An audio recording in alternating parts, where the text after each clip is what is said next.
Mr. Speaker, I place his name on record today to express our gratitude and respect and to affirm that his service will never be forgotten.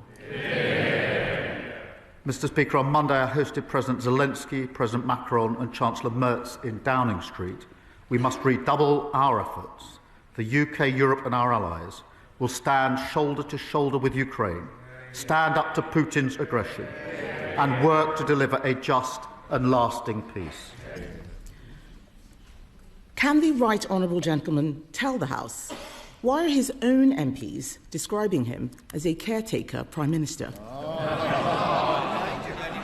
Mr. Speaker, my own MPs are very proud. We've just passed a budget which protected our public services and our NHS. No austerity which brought our NHS to the ground. We've created the conditions for economic stability with the headroom we need. Mr. Speaker, let me answer the question for the Prime Minister.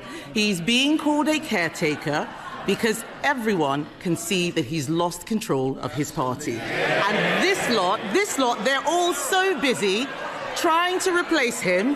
Order. Sorry. Can I just say the same people are making the same noises they made last week. I did say last week it wasn't the right time. I wouldn't do it this week. So please, let's not carry on with the way we left it last week. Kevin Baird, Mr. Speaker, they can make as much noise as they like. We all know that this lot are so busy trying to replace him that they've taken their eyes off the ball. Mr. Speaker, President Trump's new national security strategy is a deeply alarming document. Quite apart from the irony of President Trump accusing others of trampling on basic principles of democracy, it repeats far-right tropes of civilizational erasure and threatens that the US government will cultivate resistance in Europe. No wonder Vladimir Putin has welcomed that strategy. So will the Prime Minister pick up the phone and make it clear to President Trump that any attempts to interfere with our democracy are totally unacceptable? On the question of Europe and President Trump's comments, what I see is a strong Europe united behind Ukraine and united behind our long-standing values of freedom and democracy, and I will always stand up for those values and those freedoms. Ed Davey. Mr. Speaker, I didn't hear about standing up to President Trump. And if we're going to stand up to President Trump, we do need to strengthen our ties with Europe, not just on defence, but on the economy too. And the truth is, this government will not succeed unless it gets our economy growing strongly again. And the best way to do that is a customs union with Europe. The Prime Minister's chief economic advisor knows it.